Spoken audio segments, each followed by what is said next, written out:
Bonjour et bienvenue dans Un son de cœur, une visual way. Je m'appelle Aurélie et à travers cette série de vidéos, je vais essayer de vous expliquer les concepts de Docker.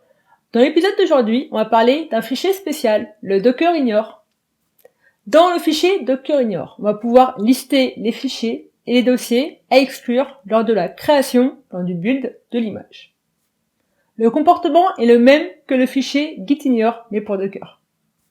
Cela permet de ne pas inclure dans l'image Docker des données sensibles, comme par exemple des clés, des tokens, des crédentials, la conf de notre IDE préférée, notre pipeline CI/CD, des logs ou encore des rapports de test.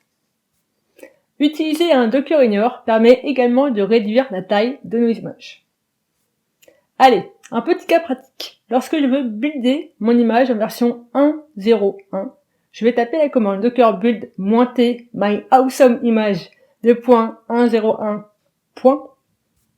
Derrière cette commande, le client Docker va créer une archive Docker, il va builder le contexte, puis il va l'envoyer au serveur. Lors de l'étape de build, Docker va suivre les instructions définies dans le Dockerfile et il va exclure les fichiers listés dans le Docker Ignore. De ce fait, l'image finale va uniquement contenir les fichiers souhaités. La bonne pratique utile à connaître est de ne pas ajouter des fichiers dans le contexte du build si vous n'en avez pas besoin. Le temps de construction de l'image sera plus rapide et l'image construite sera plus légère.